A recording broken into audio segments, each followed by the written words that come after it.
আসসালামু আলাইকুম। গতকালকে আমাদের বাংলাদেশি একটা পত্রিকাতে দেখলাম যে ৬০ জন রোহিঙ্গা সহকারে আমাদের বাংলাদেশি এক দালাল ধরা পড়ছে। কেন ধরা পড়ছে? সেই দালাল রোহিঙ্গাদেরকে বাংলাদেশি পাসপোর্ট করিয়ে দিয়ে বিদেশের মাটিতে ফাটানোর চেষ্টা করতেছে এবং কি সে ৪ জনের আইডি কার্ড সহকারে আপনার ধরা পড়ছে। মানে তারা যে বাংলাদেশি সেই প্রমাণ করতে চাইছিল ওই দালাল। বুঝতে পেরেছেন? এখন কথাটা হচ্ছে যে রোহিঙ্গাদের চেহারা আর আমাদের চেহারা একই। আপনারা যদি এদেরকে মানে পাসপোর্ট বানিয়ে দিয়ে বিদেশের মাটিতে ফাটানোর চেষ্টা করেন, তারা যদি এইসব দেশে কোনো একটা অকারেন্স করে থাকে, তাহলে তার জন্য দায় নেবে কে? আমাদের বাংলাদেশ সরকারকে দায় নিতে হবে। এই দেশের প্রশাসন বা অন্য দেশের প্রশাসন তারা বলবে যে কি বাংলাদেশিরা এখানে এসে খুন খারাপই করে। এখন খুন খারাপের শব্দটা যখন উঠে আসছে, আমি একটা কথা বলি, কয়েকদিন আগে 2 জন রোহিঙ্গা মিলে কী করছে, মালয়েশিয়াতে আমাদের একজন বাংলাদেশি ভাইকে মেরে ফেলছে। বুঝতে পেরেছেন? এটা আমার মুখের কথা নয়, প্রমাণ সহকারে আমি কথা বলি এখন। কারণ এটা মালয়েশিয়ান পত্রিকাতে আসছে। এই যে এটা হচ্ছে মালয়েশিয়ান পত্রিকা, আপনারা মালয়েশিয়ান পত্রিকাতে গিয়ে দেখে আসতে পারেন, ডিটেলস সেখানে বলা আছে। আমি এটা নিয়ে যখন একটা ভিডিও করছি, একজন রোহিঙ্গা সে কী করছে, ভিডিও করে আমাকে প্রতিনিয়ত গালিগালাজ করছে। ভাই, তোর যদি এত হেডম থাকে তুই আমার সাথে আয়, মোকাবিলা কর, হ্যাঁ আমি তোকে পুলিশে ধরিয়ে দেবো।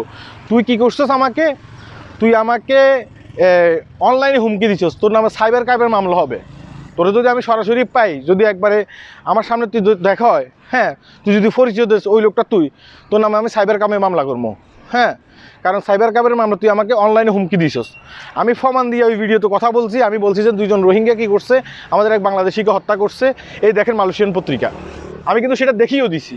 দেখিয়ে দেওয়ার পরেও কিন্তু তুই আমাকে নিয়ে ভিডিও করছিস। ওই পত্রিকার কাঠিন তুই কিন্তু দেশ নাই, আমি পত্রিকার কাঠিন দিয়ে দিছি দেখ।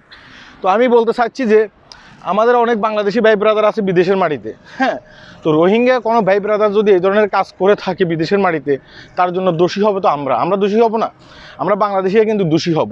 তো আমি বলতে চাচ্ছি যে এই যে আমাদের বাংলাদেশ থেকে যেসব দালাল চক্ররা এইসব কাজগুলো করে, হ্যাঁ তারা কি করে, বিভিন্ন আপনার পাসপোর্ট করে দেয়, তারপরে আইডি কার্ড করে দেয়। এরা যদি বিদেশের মাটিতে এসে কোনো একটা অকারেন্স করে থাকে, তাহলে সেটার জন্য কিন্তু আমাদের বাংলাদেশিদের বদনামি হবে। তো আমাদের বাংলাদেশি যেসব দালাল চক্র আছে, যেসব আপনার দেখা গেছে কি এদের পাসপোর্ট করে দেয়, এদেরকে ধরে আইনের আওতায় নেওয়া উচিত আমাদের বাংলাদেশ সরকারকে। এদেরকে কঠোরতম শাস্তি দেওয়া উচিত। কারণ কি লেগে শাস্তি দেওয়া উচিত?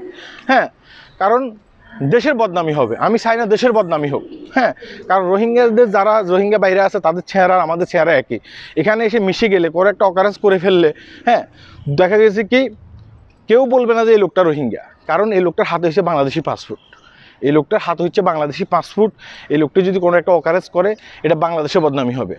এটা আমি আবারও বলতেছি। তাই আমাদের সরকারকে খুব নিবিড়ভাবে এটা খতিয়ে দেখা উচিত। হ্যাঁ, কে রোহিঙ্গা বাংলাদেশ থেকে বাংলাদেশি পাসপোর্ট নিয়ে বিদেশের মাটিতে আসতেছে, কে বাংলাদেশি পাসপোর্ট নিয়ে বিদেশের মাটিতে আসতেছে, এগুলো খুব নিবিড়ভাবে খতিয়ে দেখা উচিত। এই কারণে ভিডিওটি করতেছি। সবাই ভালো থাকবেন, ভিডিওটি শেয়ার করবেন। আল্লাহ হাফেজ।